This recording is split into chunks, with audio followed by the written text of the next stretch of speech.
নমস্কার বন্ধুরা, আপনাদের সবাইকে স্বাগত আমাদের ইউটিউব চ্যানেল যোজনা টেক বাংলাতে। তো বন্ধুরা, ভোটার কার্ড নিয়ে কিন্তু একটি বড় আপডেট চলে এসেছে। সামনেই জানেন আপনারা যে 2024-এ লোকসভা নির্বাচন। তো এই লোকসভা নির্বাচনের জন্য কিন্তু ভোটার কার্ড নিয়ে একটি বড় পদক্ষেপ নিতে চলেছে সরকারের পক্ষ থেকে, কারণ প্রচুর ভুয়ো ভোটার আছে, সেগুলি কিন্তু জাতীয় নির্বাচন কমিশন পক্ষ থেকে চিহ্নিতকরণ করা হবে। তো এআই এর মাধ্যমে, অর্থাৎ আর্টিফিশিয়াল ইন্টেলিজেন্সের মাধ্যমে কিন্তু এই ভোটার কার্ড বা আপনাদের পরিচয়পত্রগুলি কিন্তু চেক করা হবে। আপনাদের বাড়িতে বাড়িতে গিয়ে কিন্তু এগুলো দেখা হবে। তো এই সংক্রান্ত বিষয়ে কি কি আপডেট আছে, তো সেটাই কিন্তু আজকে আমাদের ভিডিওতে বিস্তারিতভাবে আলোচনা করা হবে। তো বন্ধুরা, ভিডিওটা স্কিপ না করে পুরোটা দেখতে থাকুন, তাহলেই কিন্তু বন্ধুরা ভিডিওটার পুরোটা মর্মার্থ আপনারা বুঝতেই পারেন। তো এখানে বলা হয়েছে, দেখুন, ভুয়ো এবং মৃত ভোটারদের তালিকা থেকে বাদ দেওয়ার ব্যাপারে কড়া বার্তা পাঠালো জাতীয় নির্বাচন কমিশন। সূত্রের খবর, সম্প্রতি কমিশন লক্ষ্য করেছে যে এ রাজ্যে ভোটার তালিকায় এক নাম পদবীর বানান ভিন্ন একাধিক কার্ড ডেমোগ্রাফিক সিমিলার এন্ট্রি বা ডিএসই রয়েছে। আবার এমন একাধিক ভোটারও রয়েছে যাদের ছবি কার্যত এক, ফটো সিরিয়াল এন্ট্রি অর্থাৎ পিএসই। প্রাথমিকভাবে দেখা গিয়েছে তারা একই ব্যক্তি। বিশেষজ্ঞদের মতে এমন ভোটারেরা চাইলেই একাধিক ভোট দিতে পারেন। তাৎপর্যপূর্ণ এমন কার্ড নিরিখে সব জেলাগুলির মধ্যে শীর্ষে রয়েছে ২ পরগনা। সেই নামগুলি বাদ দেওয়ার ব্যাপারে মুখ্য নির্বাচন আধিকারিকের দপ্তর এবং জেলা শাসকের বলা হয়েছে বলে খবর। তো বন্ধুরা, আপনারা বুঝতেই পারছেন, এই যে নামের বানান বা ছবি নিয়ে কিন্তু প্রচুর জালিয়াতি করা যায়। তো সেটা করেই কিন্তু অনেকে হয়তো ডবল ভোট দিচ্ছে। তো সেটাই কিন্তু রাজ্যের নির্বাচন কমিশন বা মুখ্য নির্বাচন কমিশন সেগুলি দেখছে, বা সেগুলি তাদেরকে চিহ্নিতকরণ করে তাদের ভোটার কার্ডগুলি যেন বাতিল করা হয় সেই বিষয়ে কিন্তু একটি বিজ্ঞপ্তি জারি করেছে। তারপরে কি বলেছে দেখুন, কমিশন সূত্রের দাবি, কৃত্রিম মেধা প্রযুক্তি অর্থাৎ আর্টিফিশিয়াল ইন্টেলিজেন্স চিহ্নিত করে এই ধরনের কার্ড। তবে সেগুলির মধ্যে সবই বা বেশিরভাগ ভুয়ো তা হয়তো বলা যায় না। এক কর্তার কথায় এমন হতেই পারে কার্ডধারীর একই নাম এবং বাবার নামেও মিল রয়েছে। তেমন ক্ষেত্রে সরাসরি গিয়ে আধিকারিকেরা সংশ্লিষ্ট কার্ড যাচাই করেন। যদি ভুল ধরা পড়ে তখন সংশ্লিষ্টকে বেছে নেওয়ার সুযোগ দেওয়া হয়। তিনি কোনো এলাকায় কার্ড রাখতে চান, অন্যতা বা অন্যগুলো বাদ হবে।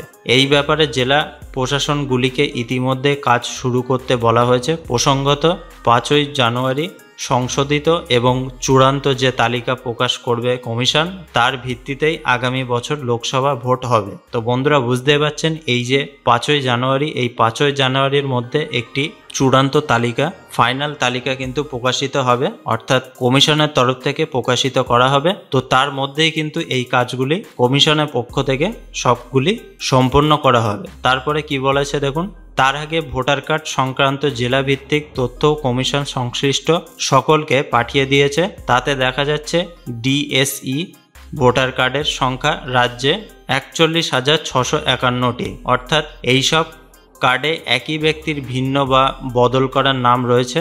তাৎপর্যপূর্ণ, ভোটার তালিকা সংশোধনের কাজ চললেও এখনও পর্যন্ত এমন ভোটারদের পুরোপুরি বাদ দেওয়া হয়নি, বরং উল্লেখিত সংখ্যার প্রায় অর্ধেকই তালিকায় থেকে গিয়েছে। এমন কার্ডের অস্তিত্ব সবথেকে বেশি দক্ষিণ ২৪ পরগনায়, সবথেকে কম কালিম্পংয়ে। কমিশনের তথ্য অনুযায়ী এমন ভোটারদের তালিকা থেকে বাদ দেওয়ার মতো পদক্ষেপ করতে সংশ্লিষ্ট জেলাগুলি বেশ পিছিয়ে রয়েছে। একটি জেলা প্রশাসনের এক কর্তার কথায়, এমন ক্ষেত্রে নির্দিষ্ট কোনো নামে একাধিক ভোটার কার্ড থাকতে পারে, তবে নামের বানানে পার্থক্য থাকে। কমিশন লক্ষ্য করেছে নামের বানান ভিন্ন হলেও ভোটার কার্ড একজনই, ফলে তার পক্ষে একাধিক ভোট বা একাধিক জায়গায় ভোট দেওয়ার সুযোগ থেকে যায়। পিএসই এর সংখ্যাও নেহাত কম নয়। রাজ্যে এমন ভোটারদের সংখ্যা প্রায় ১.৭২ লক্ষ। প্রশাসনিক ব্যাখ্যায় এমন কার্ডের ক্ষেত্রে একই ব্যক্তির ছবি ভিন্ন হতে পারে। বিশেষজ্ঞদের অনেকের মতে কমিশনের তথ্য অনুযায়ী এখনও পর্যন্ত এমন কার্ডের অস্তিত্ব থেকে গিয়েছে সর্বাধিক সংখ্যায়। তাৎপর্যপূর্ণ বিষয় হলো ডিএসির মতো এই ক্ষেত্রেও সংখ্যার নিরিখে সবচেয়ে উপরে রয়েছে দক্ষিণ 24 পরগনা, তারপরে রয়েছে উত্তর 24 পরগনা। এমন ভোটারদের সংখ্যা সবচেয়ে কম কালিম্পংয়েই। এক জেলাকর্তার কথায়, কারো একটি কার্ডে দাড়ি গোঁফ সমেত ছবি থাকলে অপর কার্ডে সেগুলি ছাড়া মুখের ছবি থাকতে পারে, অথচ ব্যক্তি একজনই। এমন ভোটারদের পক্ষেও একাধিক ভোট বা একাধিক জায়গায় ভোট দেওয়ার অসম্ভব কিছু নয়। সম্প্রতি কমিশন সিইও কার্যালয় এবং জেলা কর্তাদের নির্দেশ দিয়েছে উন্নত মানের ছবি থাকতে হবে ভোটার তালিকায়। যে ছবিগুলি খারাপ, অর্থাৎ তা দেখে ঠিক করে কাউকে চেনা যায় না, তেমন ছবিগুলির জায়গায় স্পষ্ট ছবি থাকতে হবে। এ ব্যাপারে বুথ লেভেল অফিসার বা বিএলওদের বাড়িতে দায়িত্ব দেওয়ার বার্তা দেওয়া হয়েছে। একই সঙ্গে ভোটারদের সঙ্গে যোগাযোগ বাড়াতে সংশ্লিষ্ট মোবাইল নাম্বার সংগ্রহের নির্দেশও দিয়েছে কমিশন। তাতে ভোটার কার্ড সহজে ডাউনলোড করতে পারবেন ভোটার। প্রশাসনিক পর্যবেক্ষকেরা মনে করিয়ে দিচ্ছেন, ইতিমধ্যে ভোটার তালিকা সংশোধন নিয়ে বিরোধীরা বিস্তর অভিযোগ করছেন কমিশনের কাছে। ভুয়ো এবং মৃত ভোটারদের চিহ্নিত করে তালিকা থেকে তা বাদ দেওয়ার দাবি তুলেছে তারা। কমিশনও লক্ষ্য করেছে এমন অনেক ভোটার রয়েছে যাদের একাধিক কেন্দ্রের নাম রয়েছে। এমনও ভোটার রয়েছে যারা বৈবাহিক সূত্রে এক বিধানসভা কেন্দ্র থেকে অন্য বিধানসভা কেন্দ্রের বাসিন্দা হয়েছেন, অথচ আগের কেন্দ্রের নাম বাদ যায়নি। সূত্রের দাবি, এমন ঘটনাগুলি চিহ্নিত করে তা ভোটার তালিকা থেকে বাদ দেওয়ার নির্দেশ শুরু থেকে দিয়ে আসছে কমিশন।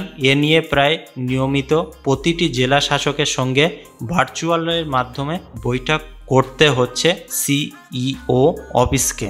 ইতিমধ্যে ভোটার তালিকায় সংশোধনের কাজ থামিয়ে দেখতে দিল্লির নির্বাচন সদর থেকে আধিকারিকদের পাঠানো হয়েছে রাজ্যে। ফলে তালিকা সংশোধন প্রক্রিয়ার উপর অতিরিক্ত জোর দেওয়া হয়েছে বলে পর্যবেক্ষক শিবিরের ধারণা। তো বন্ধুরা, এই কাজটা যেটা আমি এখানে ব্যাখ্যা করলাম, এই বিষয়টা কিন্তু 5 তারিখের আগে, অর্থাৎ 2024-এর 5ই জানুয়ারির আগে কিন্তু সব কিছু সম্পূর্ণ হয়ে যাবে। এই বিষয়টা কিন্তু কমিশনের পক্ষ থেকে বলা হয়েছে। তো বন্ধুরা, কমিশনের পক্ষ থেকে হয়তো একটি বুথ গঠন করতে পারে বা সবার বাড়িতে একটি সার্ভে করতে পারে। তো সেখানে গিয়ে কিন্তু আপনাদের ভোটার কার্ডগুলি চেক করবে তারা। তো চেক করে যদি সঠিক মনে হয় তাহলে কিন্তু ঠিক আছে, আর যদি তারা দেখে মনে করে যে এটা ভুয়ো বা এটার কোনো সমস্যা আছে, তো তৎক্ষণাৎ কিন্তু তারা অ্যাকশন নেবে। তো এই বিষয়টা আপনারা একটু সতর্ক থাকবেন। আর বন্ধুরা, এটাই ছিল কিন্তু আজকে আমাদের ভিডিও আপনাদেরকে জানানোর। ভিডিওটা যদি ভালো লেগে থাকে একটি লাইক করতে কিন্তু ভুলবেন না। আর আপনাদের কোনো সুচিন্তিত মতামত থাকলে অবশ্যই আমাদের কমেন্ট বক্সে কমেন্ট করে জানাবেন। পরবর্তী আর একটা ভিডিও নিয়ে বিস্তারিত আলোচনা নিয়ে আবার ফিরে আসবো। ততক্ষণে আপনারা খুব ভালো থাকুন, সুস্থ থাকুন। আর আমাদের এই ভিডিওটা দেখার জন্য আপনাদেরকে অসংখ্য ধন্যবাদ।